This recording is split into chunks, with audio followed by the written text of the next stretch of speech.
You are listening to episode 214 of the Game Deflators Podcast. My name is John, and I'm joined by Ryan. Hey, everybody, here at the Game Deflators Podcast, we like to talk about games we've recently picked up, games we're currently playing, and we look for a better future in this year's gaming trends to end.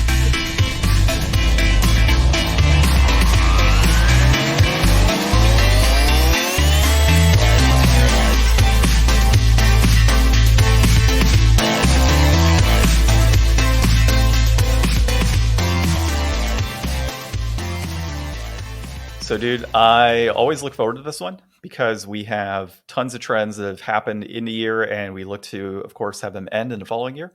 And last year, we were joined by Barry of Nintendo Fuse and Premium Edition Games. And this year, again, for our gaming trends to end, we're joined by Barry.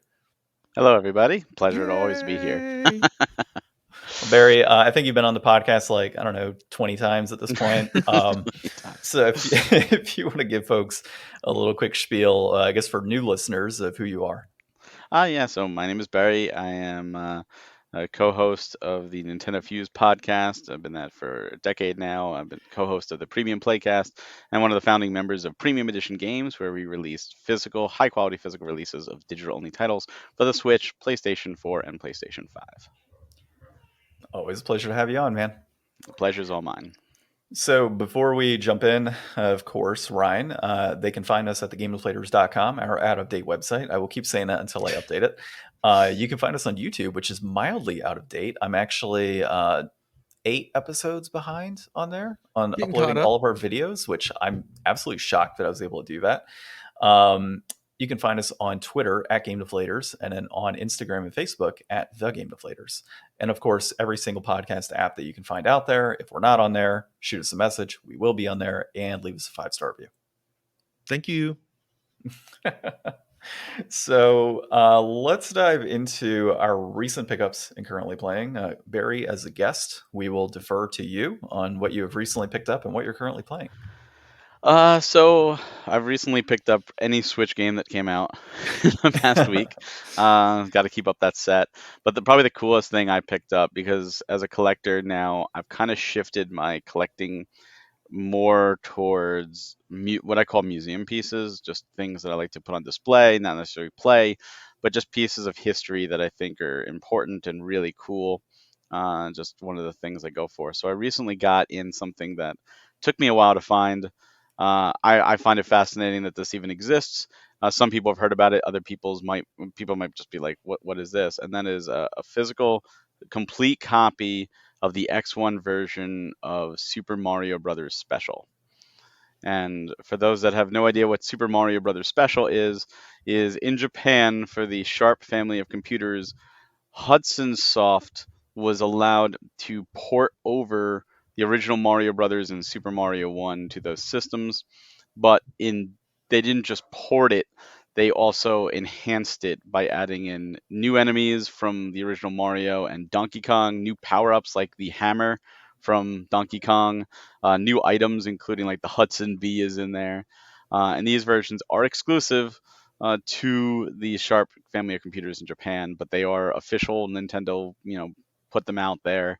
They are not bootlegs, or it's almost like an official ROM hack, so to speak. Really, really cool. Fun fact of Nintendo history. Was finally able to find a copy of Super Mario Special, and it was just really unique, I think, just to see something like this. It uses like Mario 2 artwork. On the back has Mario as like a cowboy with a gun pointed, like literally just drawn gun. I'm like, Nintendo would never allow this today, but it's so funny to see. So that's been my major pickup. As for what I'm playing, I'm currently playing through Dragon Quest Treasures on the Switch, which just came out. It's fantastic. Nice. It is. I mean, it's not made by Square proper. It's like another party made it, and then Square published it. But it uses all Akira Toriyama's drawings, obviously classic Dragon Quest music. But it's a lot of fun. It's very open-ended. It's like go where you want, find different treasures, and all the treasures are from previous Dragon Quest games. Okay, so lots of callbacks and references. All callbacks and references, and it's actually like they advertise it like it's Eric and Mia on an adventure. Well, really, no, it's Eric or Mia. You get to pick what you want to play as, and then your party is monsters like Pokemon. So it's like if you remember Dragon Quest Monsters on the Game Boy, it's like that. It's like a continuation of that series. And it's fun. There's like rival gangs that can attack you, and like while you're out there hunting treasure, they can attack you, and you have to defend yourself. There's all these different adventures. It's like you have to get all the MacGuffins, so to speak, but you can get them in any order. There's a bunch of different islands to explore. A lot more fun than I thought I would have with it. I was just like, this is cool because I love Dragon Quest 11 and I love Eric's character, and Mia was cool too in that game too. If you do her side stuff, but yeah, it's way better than I thought, and I'm really having fun with it. Nice. Is there the monster breeding like in the No, monster there's no series? monster breeding, but when you defeat any monster you defeat has a chance to want to join you. You could also use your slingshot to hit it with special berries to make it more likely. As you get treasure and your rank goes up, you have a higher native chance of getting them. But then even Okay. when you get one, it goes to your base and you have to still recruit it. So you have to choose. Like it may want like 10 of one item, 5 of another, and if you don't have it, you can't recruit it yet. You have to wait and it stays on your board until you have enough to recruit it. So Okay. just because you have a slime doesn't mean you won't get a different slime with different abilities. And there's obviously the she slime and the slime king and like all these metal slime and all these different types of characters, and it's a lot of fun. And then you could also send them, like in a lot of these games, you could send them on like mercenary missions to for 30 minutes go for here and get me treasure kind of deal. So yeah, I like it. I think it's a lot of fun. It's weird that it's a Switch exclusive, I believe, but Oh. and it's also weird that they put it out alongside Crisis Core. So if they put Final Fantasy and Dragon Quest right against each other, and of course Crisis Core dominates the media, so people forget this game even came out. Yeah. It's Yeah, like great job, Square. I keep seeing on my Amazon like recommendations. I just, I'll wait. You guys know I pick up stuff Yeah. used all the time, or when it's on like heavy discount. So Yeah, it's definitely worth checking out if you enjoy like a 3D adventure style action RPGs with monster hunting kind of deal. Then you would like it, nice. and the Dragon Quest series, of course. Yeah. Yeah. Always a pull for the fans. I played the Monster series on Game Boy, and then I played Dragon Quest Joker on Hmm. DS, and that was good. But I thought about getting into the Builder series and just kind of never really took the time to grab one and play it. Yeah, I've heard good things about builders, but I haven't played those either. But this is the equivalent of like the next Dragon Quest monsters, just without monsters in the title. Yeah. Interesting. So for myself, I picked up yesterday actually Absolov End of Gods on Oh, PS5. So it's a futuristic Norse mythology horror game. So it had pretty good reviews. I'd been eyeing it for quite a while, and it was like $30 for some time. And recently Amazon dropped it to $12.99. So it's like PS5 game, $12.99, and it's got good reviews. My eyes on it. Let's go. So pick that up. I also got Valkyrie on the PS4 to VR game. So grab that. And this morning, if I can upload my thing, I got Sagebrush, a digital game that's on the PS4. It is currently, if you're listening today, until the 22nd of December, it is 59 cents for this game. So it's normally $5.99, 59 cents. I mean, it's a 90% discount. It's actually pretty well reviewed. It's around a 78 to an 80 on Metacritic. So, I mean, by all means, not a terrible game. And it is a horror game. And it's kind of, let me see if I can find like exact style. So, lo-fi 3D world, and you're in a compound. It says moody ambient soundtrack and a real world inspiration for apocalyptic cults. So, yeah, I mean, figured why not, right? 59 cents, you can't go wrong to get a digital title. So I grabbed that. And and a Cooking Mama cook-off on the Wii randomly. I was at Goodwill yesterday and looking for baby clothes, and that happened to be on the shelf. So I picked it up.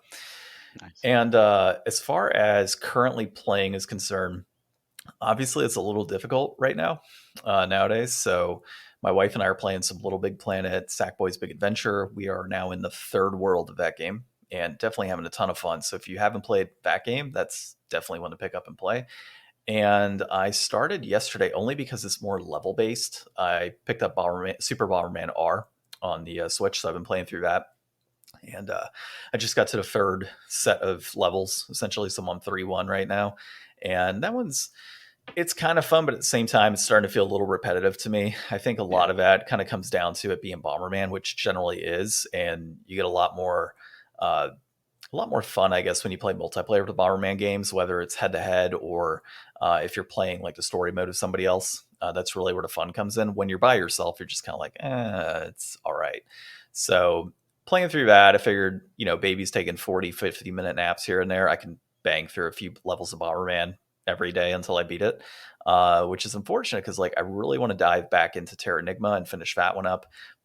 Really can't. I mean, when you're considering a 50-minute nap here and there, so I really can't do that during the day. At night, I theoretically could, but Ryan and I've been watching One Piece and chatting with Ryan, and that's just been like consuming my nightlife.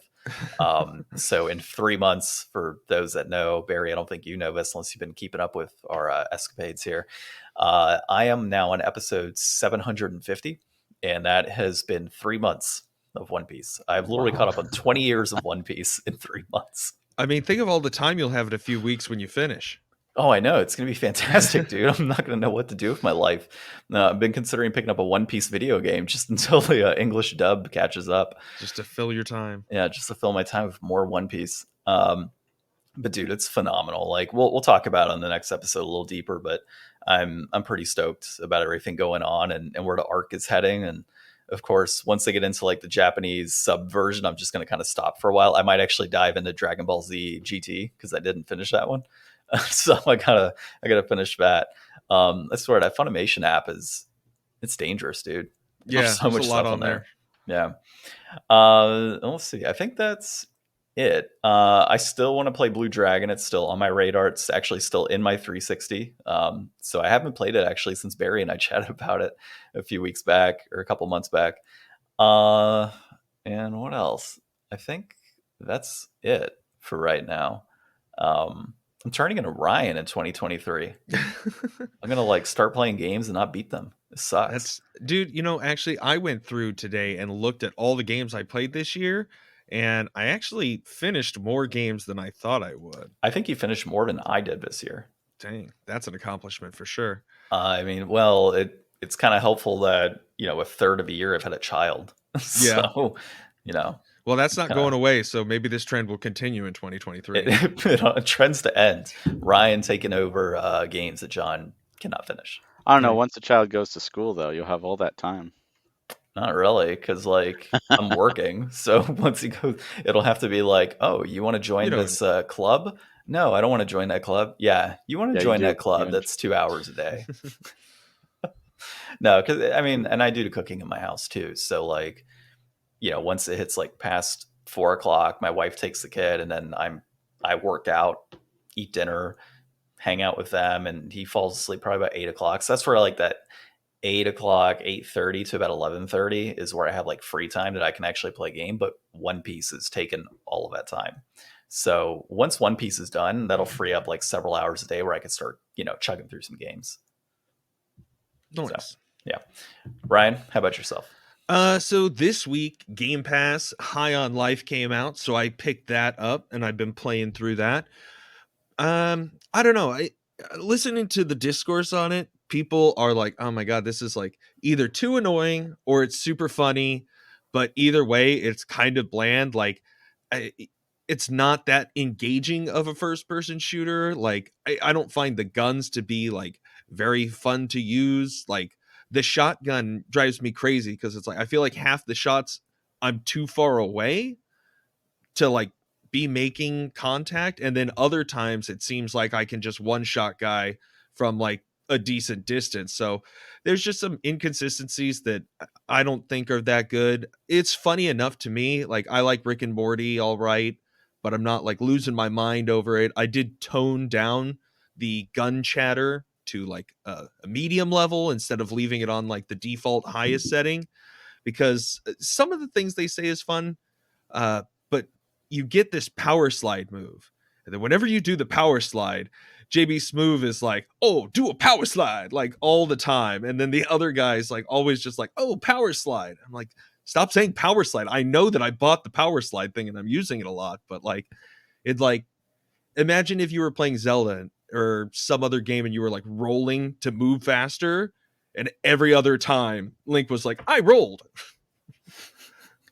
It gets a little frustrating. That reminds me of like the 90s era 3D platformers from the PlayStation era, where they just had to do those quick one-liners and they just got repetitive over and over and over again. Yeah, what was it we were playing like last year, Gex or something, and he just wouldn't shut up? He doesn't shut up. So I don't know. I'll probably try to make it through there. It's not a very long game.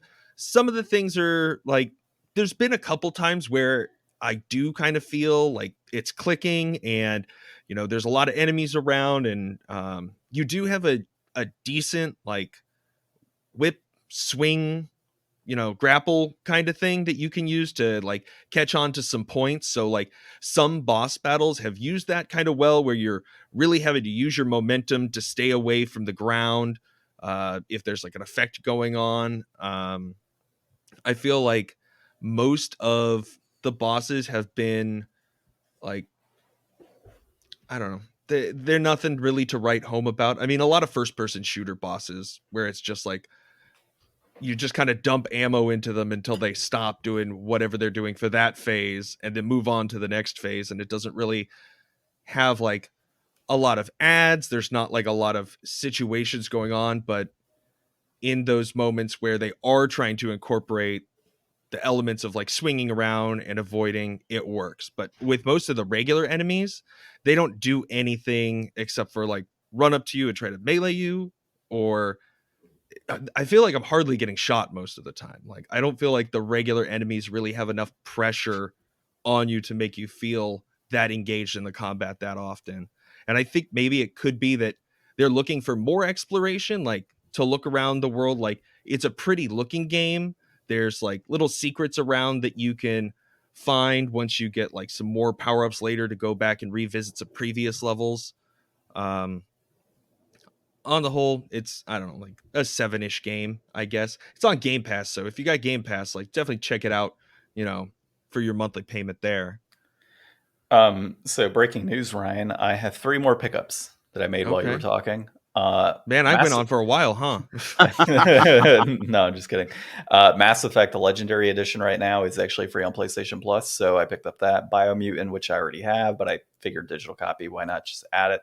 And then DKO, which is called Divine Knockout, they have a bundled version up right now, so figured why not download it just there you go. to have it. So there's 3 additions to this week. Mass Effect is so good too. I've actually never played it. Oh, really? It's so good. I saw maybe the that other needs to day, be your new games resolution. Oh, Seriously. God, no. Dude, I can't play an RPG right now. Like, as bad. Oh, you know what? That's You're right. gonna be done with One Piece in like 2 weeks. Good point. Good point. But there's some other RPGs. In fact, we'll dive into that when we do new games resolutions. I think we'll do it in a couple weeks. We'll have that episode on the 1st. I have an idea on what I want to do, and it is an RPG, but it's not Mass Effect. And the main reason being is Mass Effect, I already saw the digital download file for that somebody else put up. It's 100 plus gigabytes. Well, that's like all 3 games. Yeah, 3 games. Yeah, I know. I don't want to put 100 gigabytes on my console right now. I got other stuff to do. Yeah. I have like an apprehension, and I feel like a lot of people do. Like, I never really want to go back and play Mass Effect 1 because I just hate those Mako missions in like the rover. I'm just like, I don't want to do that again. I think they might have toned it up and made it a little bit better for the new edition. Yeah. Well, other than that, I did play a little bit of Pokemon this week. Not too much. My buddy needed some trades to be done, so I hopped in and did some trading with him and ran around a little bit and some multiplayer, and that was all right. But it was just like a half hour, so nothing like, we didn't go do any raids or anything. But did you get your Charizard for the weekend? No, he got a couple of Charmanders that he's been trying to breed to get a shiny, so he offered me one of those. But I'm never gonna finish the Pokedex. Like, I'll see if I can make it to the end. I've got like 2 more gyms and 2 more raids, and I think 1 more Titan to do. And like, this is the farthest I've made it in a Pokemon game. Well, I guess I beat the Let's Go Eevee this year. But did you keep up with that, Barry? Did you hear that episode where Ryan unveiled the secret game to me? bastard. Like, it was probably what, a year and a half ago that we were playing Let's Go Eevee and Let's Go Pikachu, and we were racing, and then both of us just kind of quit. And he's like, "Oh, I got this secret game," and it was like a number of weeks of this secret game, and he's like, "I finally beat you." I'm like, "You motherfucker!" The long con. Oh man, Yeah, that's that how was you a good play one. it. Yeah, That's how you do it. Well, that's all I got for this week. Pick cool. up some playing. Well, let's hear from Barry if he's got any updates for us on premium edition games or Nintendo Fuse that he cares to share, to put him on the spot here. Sure. So with Nintendo Fuse, we're done for the year. We'll be back in January. Some cool things planned for next year, so you have to stay tuned and listen to the podcast for that. As for premium, we do actually have some updates. So as of this recording, we should have both Wonderling DX and Rain Your Parade in our warehouse on Tuesday. So they should hopefully be starting to ship later next week once they're inspected. So people will cross their fingers, get their copies before the end of the year if those are pre-ordered, and of course we will put them back on the site. Any remaining copies we have to let people get a second chance if they missed it. So that's a big exciting news. And then I'm in the middle right now of writing our first PlayStation presentation, so that will most likely be January for the next big presentation. So look forward to that. We've got some really cool, exciting things for PlayStation. We also have Series 6 for Switch is finalized. We can't talk about what they are, but there will be a direct to announce them. But we do have Series 6 is finalized. Series 7 is pretty much finalized as well. And I can say this, I haven't said it anywhere else, but this week, I had the pleasure of talking with some amazing developers, and we got something really exciting signed. All our stuff is exciting, but like this was really exciting for hopefully next year. But it's one of those that the game is still not done, and we told them we want this game to be the best it could be. So no rush. When it's done and complete, that's when we're going to do it, because we want the game to be preserved in its full form. But it's got the entire team super stoked, so I can't wait to Nice. share that at a later time. And if it's got Well, you that excited, it's got me excited. Oh, it's exciting. question for you on just like development of games and such in Yeah. general, and like what you guys can create. So obviously PlayStation just kind of struck a random thought in my mind. Is there any opportunity, and maybe you guys aren't doing it, but like, say for example, like late gen releases, so like PlayStation 2, PlayStation 3, like are there companies that are still willing to do that type of thing, like do late gen releases on those consoles? That all depends on the format. So like you still see Nintendo games because people make their own cards. Like Nintendo doesn't have to make those cards. So if the system has a proprietary format system like the Vita, you can't. There's no more physical Vitas because they make those games and the plant shut down. The 3DS is the same thing. The PSP, the UMDs, Sony made those. So in a case like that, there really can't be because they've shut the door on it, which is unfortunate. Switch is the same. Nintendo makes all the Switch cards. So unless somebody else figures out how to make unofficial Switch cards, which I don't see them doing, 3DS was official, and you couldn't make an aftermarket. So no, I don't think so. So if someone could make a PS2 disc, and anyone can do it as opposed to Sony themselves, then there's always a possibility of an unofficial PS2 game. But is there really that much of a market for even though PS2 is the number one selling console, if they're willing to do that, they might as well just make it official at that point. Like there's a Yeah. charm to doing like a Game Boy game in this day and age, because it's a strategy of working within those limitations, and you can get Game Boy carts. You can make your own. So there's a market for that. And those people that are doing it are making it like 40 copies, 50 copies. Like you're not talking thousands. Yeah. Neo Geo CD is getting new games. Dreamcast is getting new games. So as long as you can actually do it outside of the system, then yeah, if there's a market, then it can be done. If it's proprietary, no way. Like that's why people talk about the minimums, and I've talked about the minimums. like if Xbox, the reason you don't see a lot of small Xbox physicals is the minimums are too high, and Microsoft has to print those. Yeah. They have to be the ones. So if they say it needs to be 10,000 or 20,000 or whatever the minimum is copies, that's a lot. And if you're a small company, you're like, oh, can I move that many units? Yeah. In America, Nintendo Switch is 5,000, and that's why we say with all of our releases, the minimum is 5,000 because that's what we have to do. And that's they won't put it on the belt unless it's a reorder. Reorders for Switch can be 1,000. Mm. PlayStation is a smaller minimum; it's 1,000 units because Yeah. discs are a lot easier just to print. When I think I've So even seen them as low as 500, if I recall. with PlayStation, no. No, You I might could see have. you might Oh, see you know, like sites saying collector's only editions. 500 of a collector's edition, sure, Yeah. or they just choose to sit on 500 copies. They could do that. They Like can there are order them and companies. sell as many as they want. Yeah, like you Yeah. look at Red Art Games, for example. Their PlayStation releases are part of their 999 series because they're doing a print run of 1,000 and they're just not selling one of them 999. Mm. Um, and that's their marketing, and that's cool and it works. But that's the reason. So print runs in today's day and age, everything's proprietary.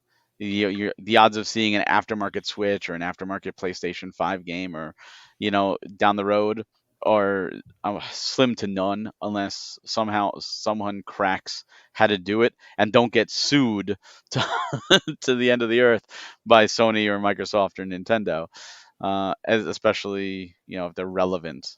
Like Nintendo's not going to go after you for making an aftermarket NES game. They don't care at Yeah. this point. Yeah. But they will if you somehow manage to get a 3DS. They'd probably go after you. Gotcha. Like, no. Okay. Interesting. Thought I'd ask. Yeah. That's something I'd ever really considered. All right. Awesome stuff. Well, let's dive into our trends to end in 2023.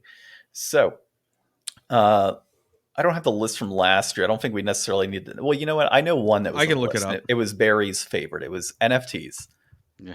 That's what Barry and I both commented You on. kind of got that. Yeah, like, we kind of did NFTs actually. are kind of hit the bucket a little bit.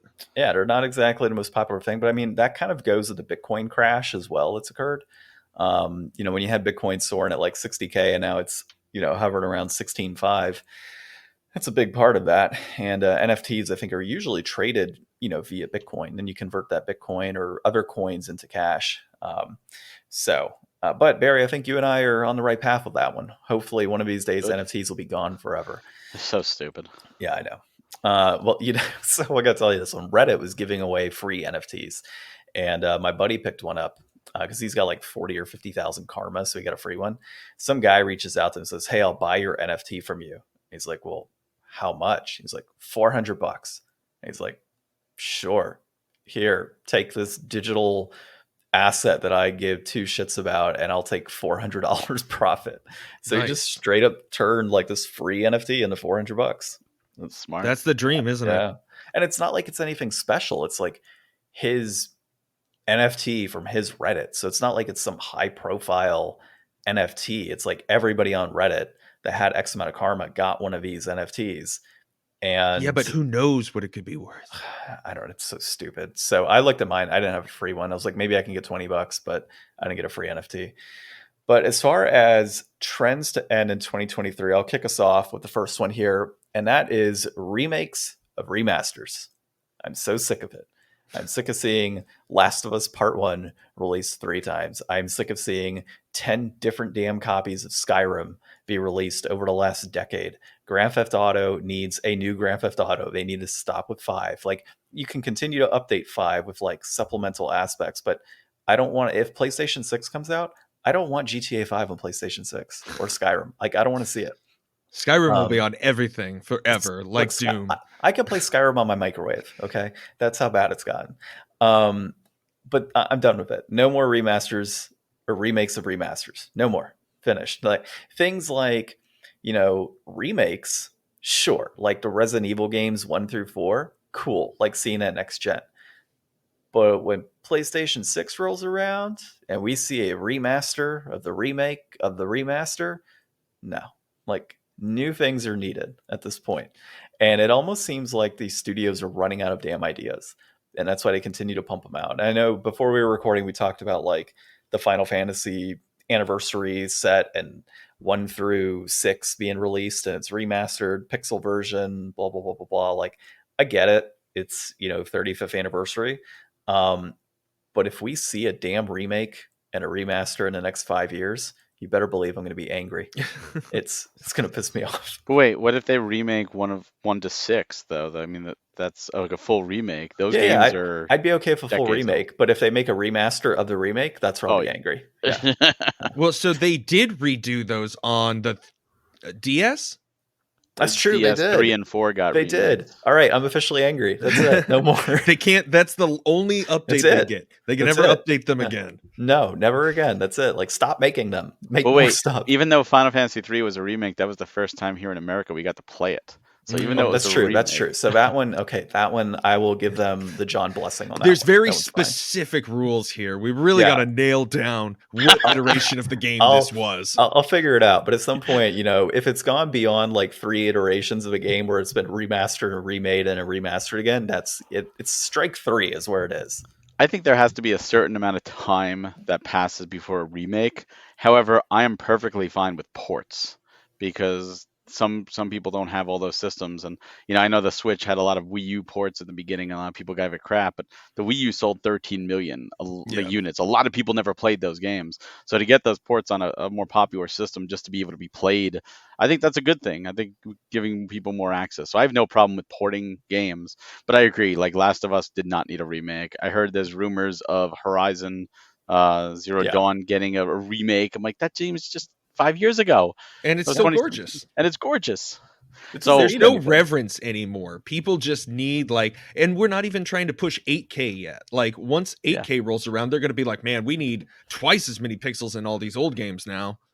Just wait to the days when people say, "Oh my God, can you believe that game's only 120 frames a second? How the Neanderthals have to play that? Like, what?" It's like I'm blinking while it's moving. What the heck? I used to say to people a couple months ago, I would when we would talk about this, because I talked about this with other people, that very same complaint you had. And I was like, "Oh, The Last of Us, I know, and then Horizon, I know." I'm like, "Did you hear they're also doing God of War Ragnarok's getting a remake?" And they're like, "I know." And I'm like, let that go over your head. Like, did you really get what I was saying? Like, my joke was that they're remaking a game that never came out, and you're agreeing with me. Like, that's the problem. You're just easily accept. To be fair, though, I have heard rumors of God of War, not Ragnarok, but the prior one being remastered. That doesn't need it. It doesn't. It was like late gen. Wait, the 2018 PS4. one? Yeah. Oh, I thought you were talking about like the OG God of War. I'd be like, oh, that'd be kind of cool. No, but it wouldn't surprise me if they did like 3. Look at 3. 3 got a port on PS4 when it was already HD. What did it need it for?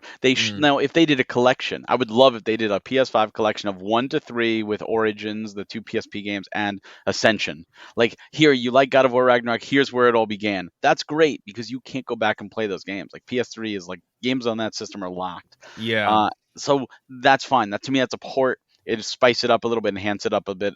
But yeah, fine. Get that on there for more people to play. I'd be cool with that. I love collections.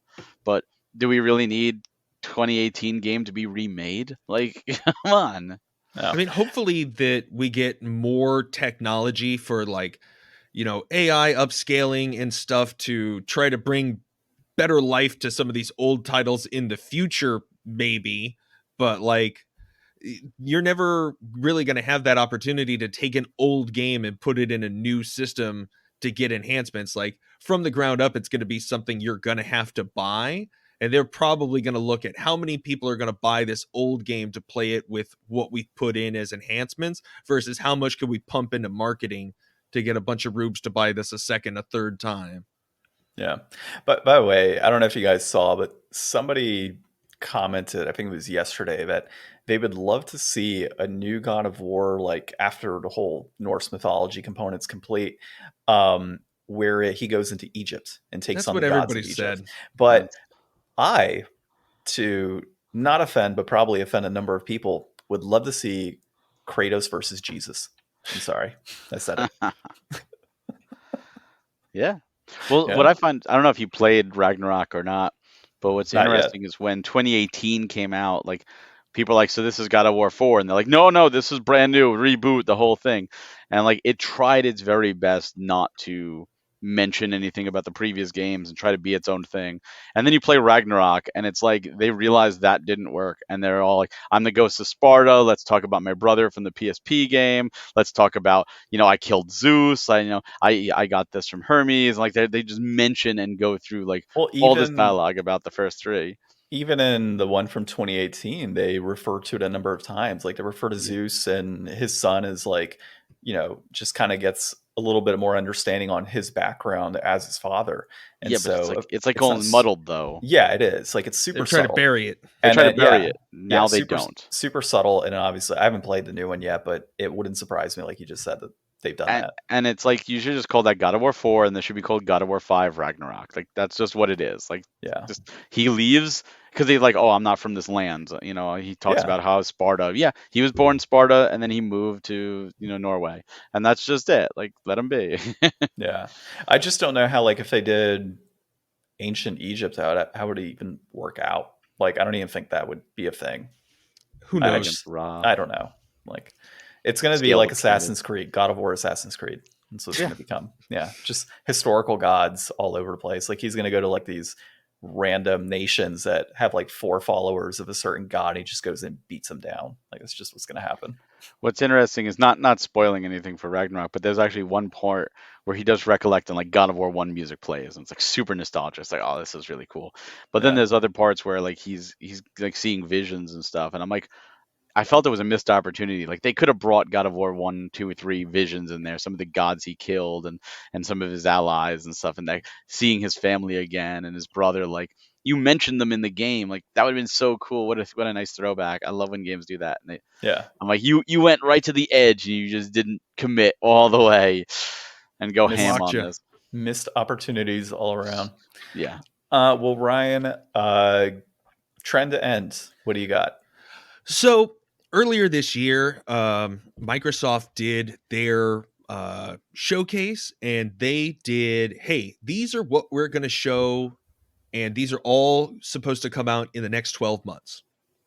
I really like that. I think that in the climate we're in now with delays and then delays to the games that were delayed again, like we've got a lot of anticipation and not a lot of payoff because they're trying to get these games out and fix them in post. I mean, the whole thing with Gotham Knights was a wreck. The whole thing with Pokemon is kind of a shame. Like, I just think as an industry, they would be better off trying to shorten the hype cycles. Like, if you don't throw all that extra money in advertising the game 2 years ahead of time and then having to delay it an extra 8 months and still rush it out, like, do what Microsoft is doing. Just when you do your showcase, this is what is likely to come out actually in the next 12 months, and we'll get you release date within like 3 months of release, and hopefully there won't be more delays, because it's just so disappointing. And who's planning around this besides them? Like, people don't really need to be like, okay, well, next March I really need to get all my schedule set up so that I can play this game, that game, and this game. Like, unless you were a reviewer. But I mean, if the game gets delayed, it's going to be off your slate anyway. So planning, who's planning for all this? Who's marking all this down on their calendar and being disappointed but us, when they could just kind of ease off, let the studios do their thing, let things be in a reasonable place, and then make a good, solid announcement that they can actually stick behind. I think that would be a lot better, because like the splash screen we got for Fable like 2 years ago, and the Elder Scrolls 6 sweeping vista from the year before that, like, why'd you pay all that money? Why'd you book that time in that show? Like, this could have been like an announcement that like, hey, this studio is working on this game, and you'd be that less in the hole and that less, when is this going to come out? Like, I guess that hype is what they want, but I feel like you could shorten that hype window and people would be fine. Yeah, that hype is gone. Like, I actually completely forgot about Fable and Elder Scrolls until you mentioned that. Yeah, it's something that you see Nintendo mainly do, where they'll announce a game and it comes out within literally months after. And like they keep a lot of things close to their chest, and I wish everyone else did that. I mean, Yeah. yeah, and the few times they haven't, like Metroid Prime 4, look what Advance happens. Wars. Well, Advance Wars is done. That was a war. That was Putin. Yeah. Yeah, Advance Wars is done. That's not them. They're trying to be respectful because of real world issues. But the game itself is done. It's not like it is in development hell. Yeah. The physical copies exist. They're sitting there like Amazon's warehouse and stuff, just waiting for the okay. But look at how many times games are announced, and they just want. You're right. They just want that hype. They just want like, oh, boom. I'd rather not know about a game, and then here's a trailer, or here's an announcement in a direct or something that looks great. Oh, it's coming out in 3 months. Oh, and then you have that 3 month super hype window, and then he comes out, as opposed to, oh, when's that coming out? Oh, in 3 years. Oh, I'm going to be playing a lot of games between then and now. Like, I'll play it when it comes out, maybe. Like, I'm not going to base my schedule around it. Yeah. I agree. I wish they would, even if they didn't just come out and said, "Hey, look, our direct or our presentation isn't a wowing presentation, but we can assure you we have a lot of great things to announce at a later time. Please be excited for them, but we can't talk about them yet." Then at least you know something's happening, and they may get a D on the some nerd's report card for the E3 presentation or whatever. But whatever, they'll be fine. They're still going to make money, and then when they come out with that banger, they'll get the whole internet going crazy. Oh my God, can you believe Elder Scrolls 6 is just showing off and Shadow Drop today? Yeah. Shadow drops. That's the theme today. That's a trend to end. Shadow drops. Yeah. Actually, no, I don't mind like Shadow Drops, I kind of actually. like it. Yeah. So Barry, any trends to end on your end? Mine is very easily this whole day one update, lack of releasing a game complete. I'm not talking about DLC or anything, but just don't rush a game out there that it needs a day one update. Like, if you got a physical, let's let it be complete. Let's let the game be complete on launch day. This is something that has bugged me for a long time. It's bugged a lot of collectors for a long time, and just you're just like, oh yeah, I get to play it, and I know it's nothing new. I used to be a big Diablo player. Loved Diablo 1, played it, but it was always constantly updated because it was, just almost every time logging in there was an update. And I remember when Diablo 2 came out, and I got it launch day on PC, and I was saying to my friend, "Oh, isn't it going to be great to finally log into a Diablo game without having to do an update?" And sure enough, there was a day one update for that game, and I was just like, "Are you kidding me? This is day one," and that was back in the late '90s. 2000, like, late '90s or really early 2000, like 2000 itself, and it was like, come on. So now when you buy a game and you put it in there and there's an update instantly, it's so annoying. And Release a day one update in the late '90s, early 2000s is not a short update. no, but I didn't even think now, of that. even now, yeah, with the internet speeds, it was killer. But Yeah. even now, it's like, come on, I just want to play the game. Like, what did you rush this out there with missing content, or like what happened between the time it went gold and launch? Like, just get the game out there complete, and then afterwards work on DLC or whatnot. Focus on releasing a complete game and not rushing it. And that's what I want to see end. I want to see all games released in complete playable fashion and status, with everything done to the envisionment of the team, and then work on DLC and added stuff. I don't know why, but I'm picturing right now in my mind like late '90s, early 2000s Barry, 6 hours into this update on dial-up speeds. Somebody picks up the damn phone. It's at 95%. He's like, "Oh, I'm so close." Canceled. Yep, No. it was like that. It was like, come on, and then the pacing, because all you want to do is play that brand new game, and it's like, come Yeah. on, like do you want to pick up a Game Boy? No, I want to play this game. I was looking forward to Diablo 2. Like, come on. That Jeez. was a cultural game. Like, Diablo 2 is one of those like staple games for PC. Like, Yeah. it's such a good It's game. still popular today. People still play it. They just got a remake on it, but people still play the original. And Yeah, I was like, that was exactly. day one. I was so hyped, and I was like so disappointed because, again, like, you only have so much time to play, even as a kid, and like most of that time was sitting there waiting for the update, which was very frustrating. After day one update, day four update. Damn Yeah, it. yeah, that's how Blizzard did things back then. Yeah. But now the I, whole industry does things like that. Yeah. I Well, feel so like we're. Oh, go ahead. I was going to say, talking about Blizzard, I had another trend to end that I was going to note here, which is consolidation of studios by the big three. I'm so done with this. Like, I get the whole idea of Activision Blizzard and cultural aspects and how much it sucked there and everything else. But like, as these studios continue to just like take on, or really like, as you see Microsoft, Sony, and Nintendo continue to bring in these studios in house and make things like exclusive to their consoles. Barry, you and I have talked about this. Like, it's bad for the gaming industry to have like Activision Blizzard acquired by Microsoft. Like, it's not a good thing. And I changed my focus on that actually. did you? Okay. Well, mine remains the same. I think it is still a bad move in general for the industry. I get the idea of like Sony has like timed exclusive rights, and people argue that, and Sony has a lot of in-house first party exclusives. They've also purchased studios and made those exclusives as well. But there's too many, like Activision Blizzard is such a huge studio that there's so many properties that they own that automatically Microsoft's going to have that. It's going to be under lock and key unless Microsoft decides to release it. And it's like that with Sony as well. And obviously Nintendo has everybody by the balls of like old Nintendo games for the most part, unless you're hacking them and getting ROMs. I just don't like the idea of all these like smaller studios getting eaten up. And Go on.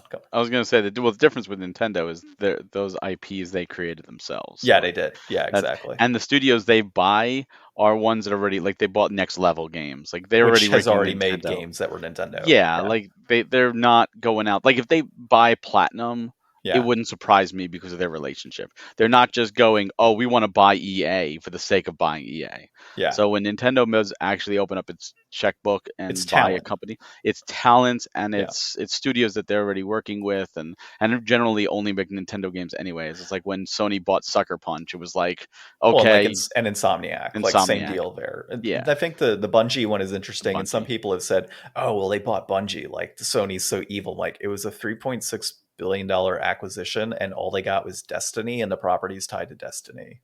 And I'm pretty sure Destiny remains, I want to say, multi-platform. Yeah. So, well, the reason I say I changed my stance a little bit is because from all this brouhaha with Sony trying to block this deal, Microsoft is instead doubling down on letting everybody get the games, including promising Call of Duty back to Nintendo for a decade. Call of Duty hasn't been on Nintendo since the Wii U, and only the first two games there were on the Wii U. So Microsoft is more willing, and they're definitely positioning themselves to be a third party. I don't think there's going to be another Xbox. I think it's just going to be, we're just going to be third party at this point. Yeah. And I don't mind that as long as they're doing right by the companies, and they can have the money. So if they say, hey, look, like Diablo 4 was just announced, we're talking about Diablo. Diablo 4 has a thing that I'd love to see stop too. It's on the smaller scale, but I'm always online for a single player game. I hate it. Diablo 4 has to be online and you can play it single player. Like, no, let me only connect to do online. So if Microsoft says, look, we can stop that, we can change that, I'm fine with it. If they're going to give games to every platform, I'm fine with it. If they were buying it and saying that's it, it's only Xbox now, period, all those games, and we're canceling all those contracts that already exist, then I would say, yeah, now you're being really bad. But they're not. Look at Deathloop, right? Deathloop was a PlayStation 5 exclusive for a year. They already had that deal in place, and Microsoft owned it when Deathloop came out. They owned. Then you have the situation like Hellblade, though. Hellblade has remained exclusive to Xbox, and that was initially a multi-platform game. Well, the sequel was. The first one wasn't. Yeah, the first one wasn't. That's what I'm saying. So Senua's Sacrifice was on PlayStation, but now you've got the new one that's only on Xbox. And the smaller titles are probably going to do that. That's pretty niche. Like, that wasn't going to be one that was going to like sell millions of copies on every platform. That is one that it's kind of similar to Plague Tale, and that not many people knew about Plague Tale, but now the second Plague Tale came out and people were like, holy crap, like this is a great game. That also came out on Game Pass, where more people are going to have but that's chance to jump in without that overhead. That's not a studio they own, though. So they purchased, was it Team Ninja? I think is who they purchased to get that. No, they didn't. Team Ninja is Tech. Who was it that they purchased? I know who you're thinking of, but it was not Team Ninja. I don't remember offhand, but they It's purchased that something specific similar. studio, obviously. Ninja Head or Ninja.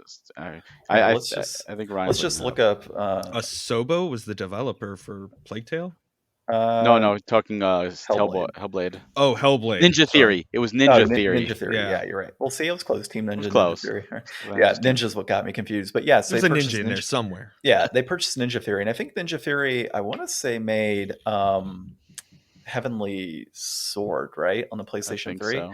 So I don't know if Sony owns that property or if Probably now does. Microsoft owns it, but similar situation, right? So like, yeah, it's a smaller niche game, but there is a decent amount of followers for that game, and Hellblade was good enough that it deserved a sequel, and it's got a little more notoriety around it, and now it's only on Microsoft. And so Ryan and I actually talked about this, I think it was last week, where like, Yeah. it would not surprise me to see like Microsoft releases the first one multiplat and then sees how it performs, and then, oh, the sequel, you want to play that? Only on Game Pass. So, But you look at know, games like Ori and Cuphead yeah, and stuff that's like true. that are on all systems, or at least Ori is on Switch. I imagine Crash Bandicoot will follow a similar suit. It'll be on multi-platform. Yeah. You just kind of have to. So I get it. Like, you'll have certain properties and ones they keep close to the chest. And I'm fully with you, though. I think Microsoft, this is the last Xbox. I don't think there's another Xbox coming out. They'll likely have smaller devices that can connect to your TV, kind of like the Google setup. I forget what the hell it's called, Google Play or Google Chromecast. Chromecast. Yeah. So that'll be on the back of TVs, and you'll be able to play your games via Game Pass like that if your TV's not compatible. Well, they already built it into Samsung TVs. Yeah, Forward. it's already in Samsung, and then I could see them even like down the road saying, you know what, we're not making another console, but hey, Sony, you want Game Pass on your system? So all these gamers can have access to this. Same with Nintendo. Like, I can see that being a thing down the road as a third party, like you've said, and I would 100% be okay and on board with that. But it's just the idea of it. If they start to take some of these larger titles or even smaller titles and start keeping them with Xbox exclusively, especially given the size of Activision, and if, say, down the road, we're like, you know what, we want to buy EA now. That's going to change. That's not going to let Yeah. it go. But as big as Microsoft is, there's a bigger company than Microsoft that has a lot more than Microsoft does. Yeah, we talked about it a few Tencent? months ago. Embracer Group. No, Embracer Group. Embracer. Yeah, Now they just bought all the Lord of the Rings properties. Yep. Now look at what Embracer does. Now Embracer has a bunch of stuff, and their primary publishing house is THQ. THQ Nordic is Embracer. There was just an announcement that the Crystal Dynamics, which they bought from Square, is working on a brand new Tomb Raider game, and it's coming out through Amazon, right? Amazon. That's going through Amazon Games. Now they could have just said, "No, we own THQ Nordic. That THQ is going to publish it because we own it. That's in house." Instead, they're working like, "Oh yeah, sure. You want to make a deal with Amazon? Go for it. You don't have to use our in-house publishers." So they're letting people do what they want to do.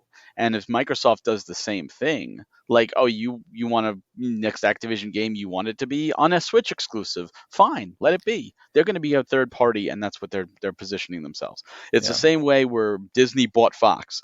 Disney didn't buy Fox for Fantastic Four and X-Men. They bought it because they wanted Disney Plus and they wanted content to put on their streaming service. That's it. That's what Microsoft's doing. They want content that they publish as a third party publisher. It just seems that way. So they own the IP. They can let other studios do that work for them.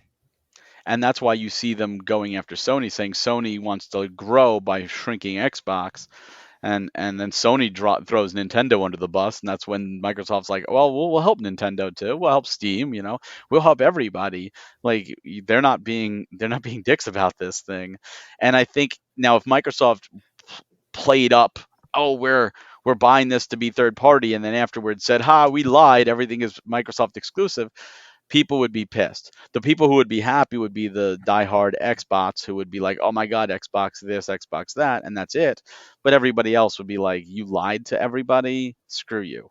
We'll see. And I wonder how much of this is, let's be friendly with our competitors, is more backpedaling than it is like, trying to be a good gaming studio, gaming developer, gaming industry giant, right? Like, they were going in this with the mentality of, we're going to purchase Activision Blizzard, we're going to move forward with like the Bethesda acquisition, obviously, and all these titles that are going to come over there.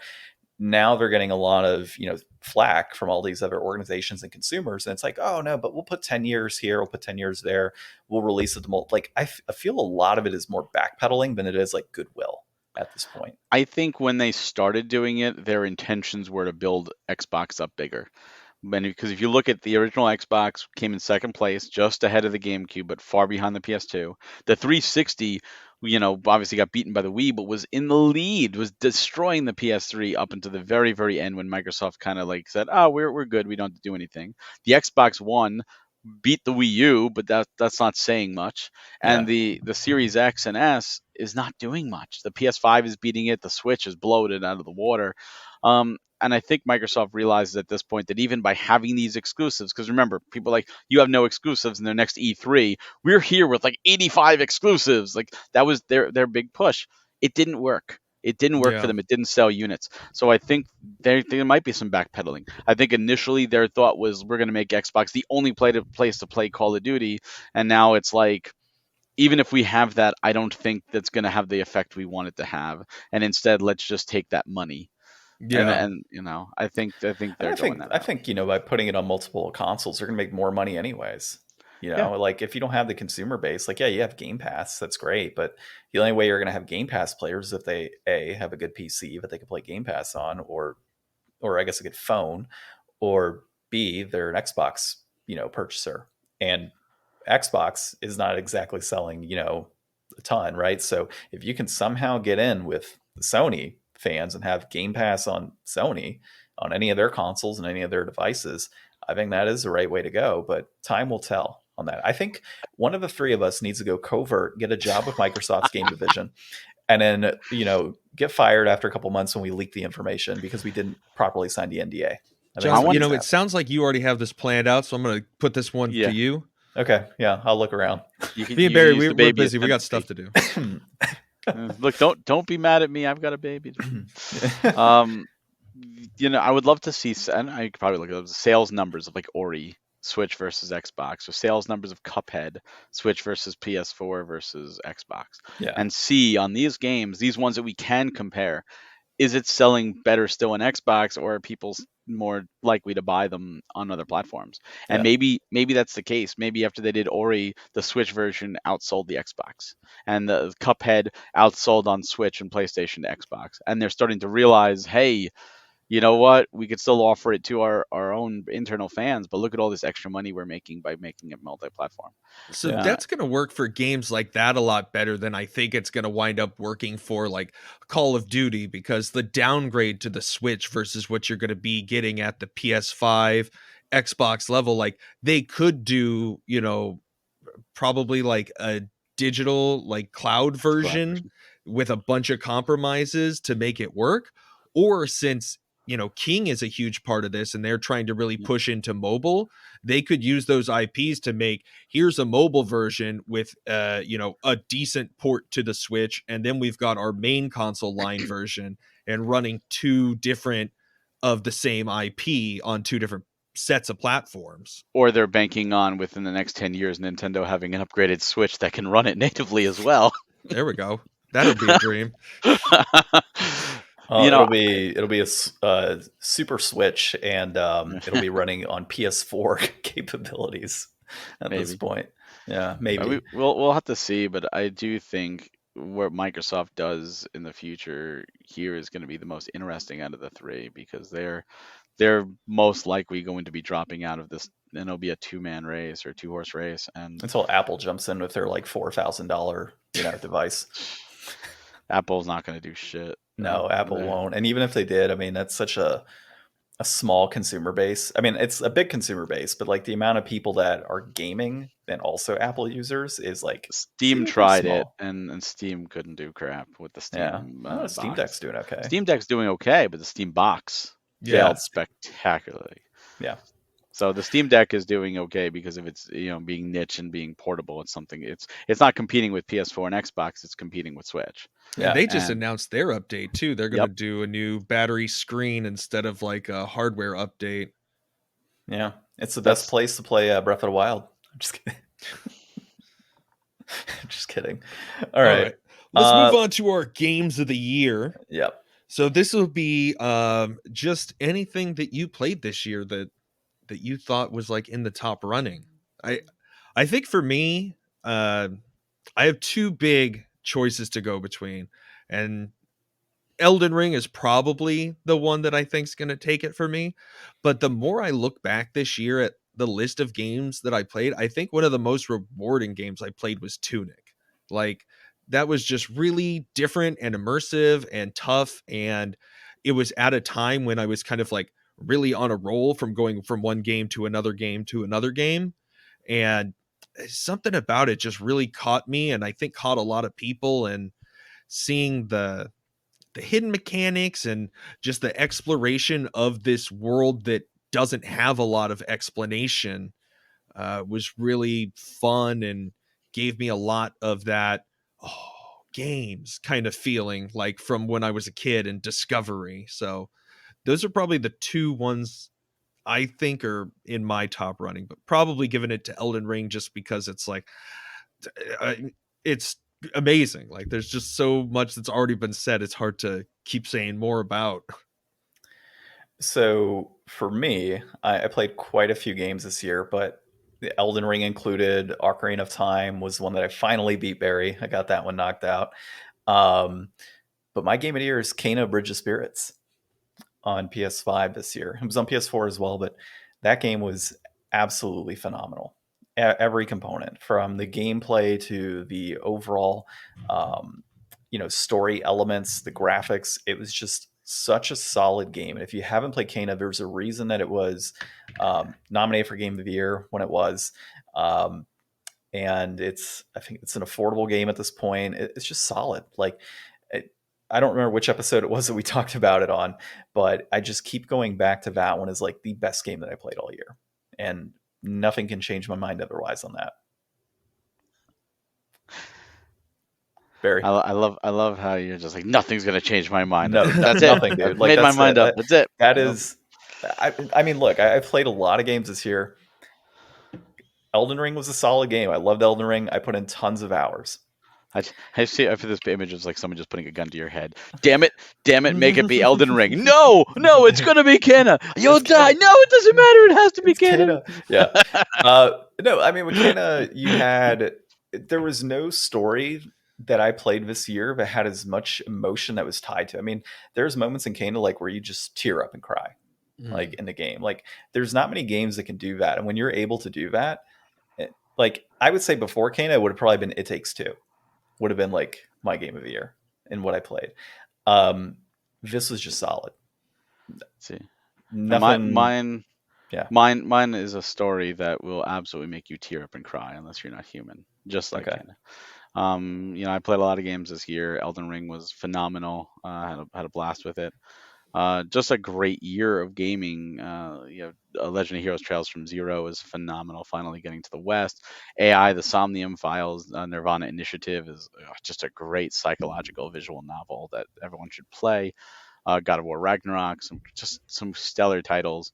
But my game of the year is easily, without question, Xenoblade Chronicles 3, because it is just everything you could want from an open world RPG. The combat is great. The story is phenomenal. Like there are segments in that story that will make you cry like a baby in the best way and play with your emotions. The music, the exploration, just the open world thrill. Like, it seems like everyone I've talked to, it's collectively, it's like, oh, they tell you to go left, and we all collectively went right to explore, and we spent like 5 hours exploring to the right, and it's a completely optional area. Like, how many games have a 5 hour area that you could explore and have fun in that's completely optional? Like, that is insane to me. It's just a game that I think most people need to play, even if you haven't played the other two, or three if you want to count X. You don't need to. It's standalone enough. But oh, it's just a beautiful story and a beautiful game. And yeah, it's just, if you like action RPGs, if you like good stories, good music, good characters, and you haven't played it, you're doing yourself a disservice. That's one I got to play as well. I had a hard time with 2.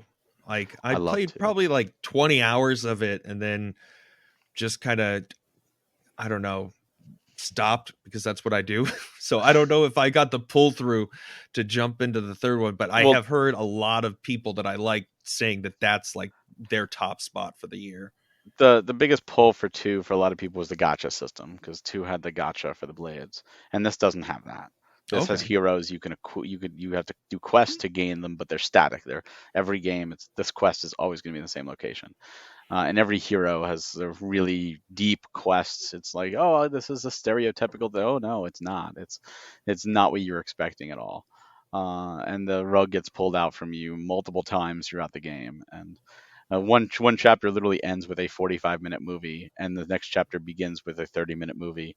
And there's nothing you can do to make, oh, well, there should be gameplay there. Like, no, this story has to be told, and it's just that good. You put the controller down and you watch and you cry, and it's like, oh my god, this is amazing. Like, this was an experience just to experience that hour and 15 minutes of movie.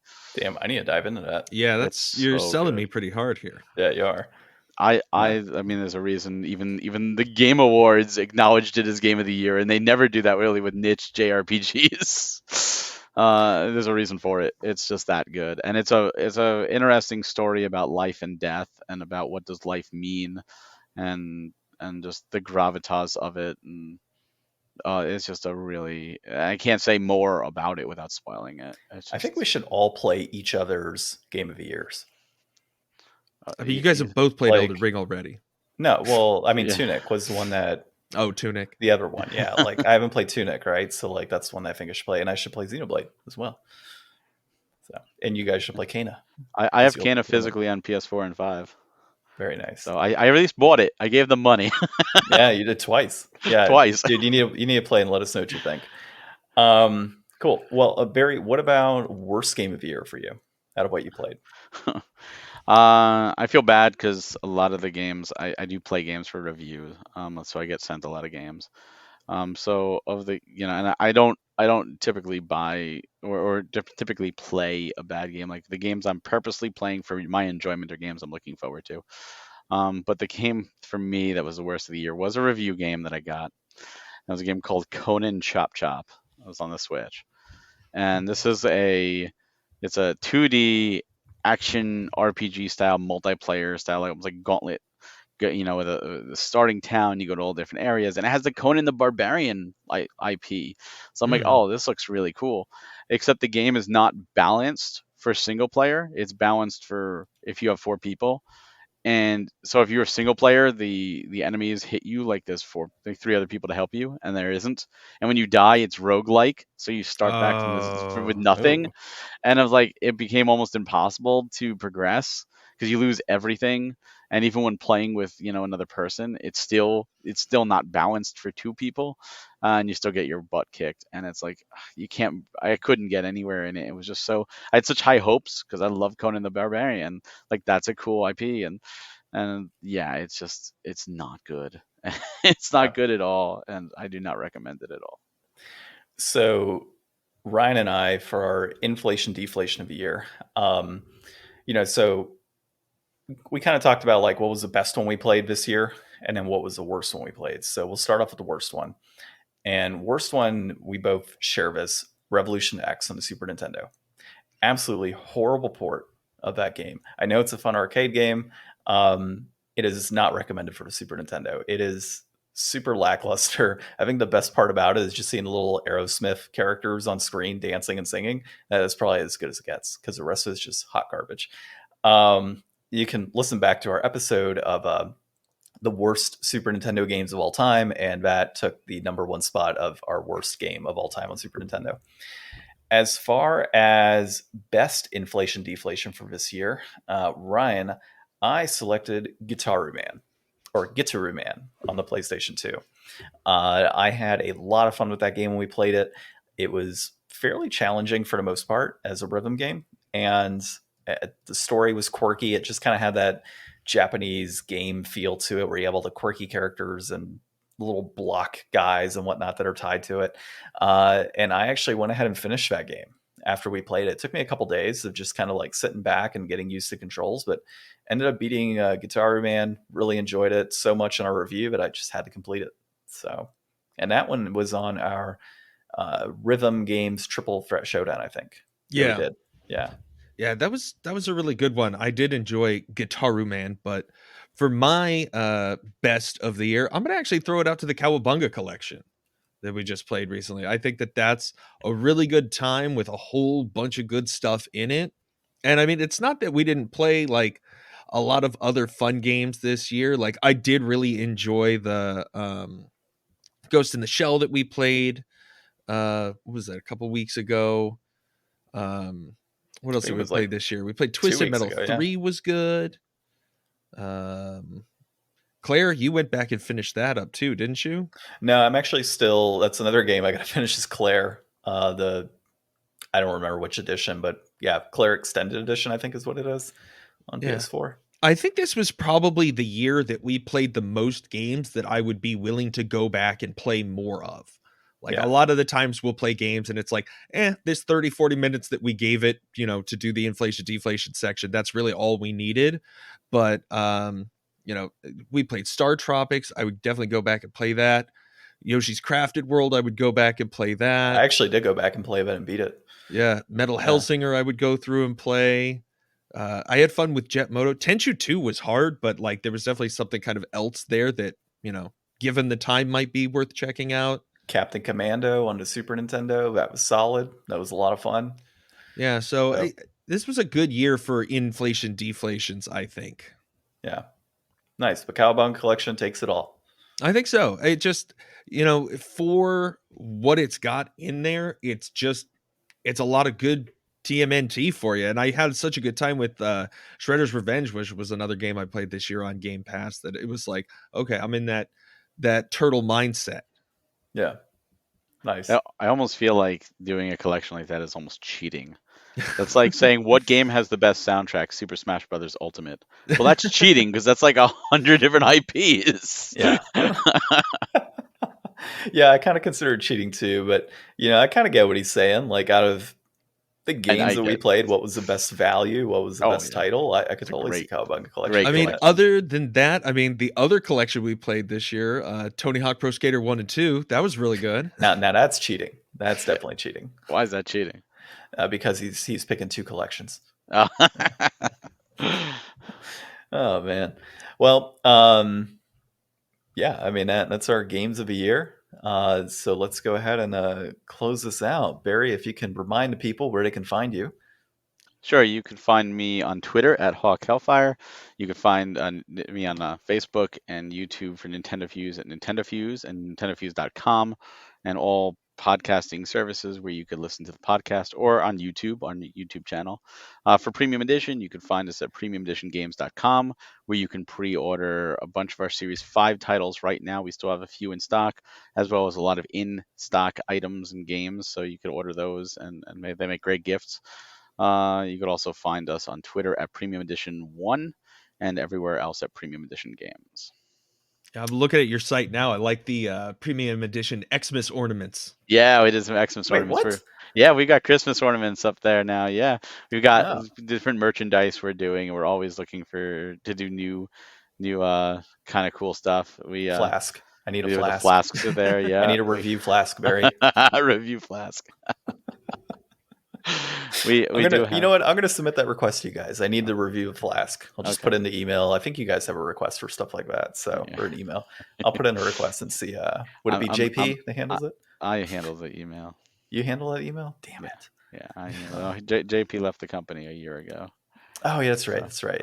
Who was it that took his place then? I forgot. We've got a bunch of different people in the team now. Like we've expanded. We split everything up, so. We all wear many hats, but I'm the one who deals with the email. So then I'm putting in my request for a review Flask. I need to put in a request for like a review copy of something at some point to look at that. But I don't know. It's just not something that's. If you do that, I'll hook you up with Joe who handles that. Okay. And they'll send you a copy of something. I need to play a copy of that Conan the Barbarian game too. Oh, that's digital. Have fun with that. No, I'm just kidding. We're not touching that one. Didn't even ask.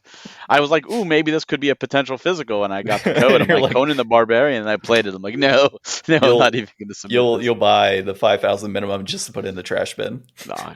I don't have that kind of money. I wish I had that kind of money to throw away. Yeah, but review Flask.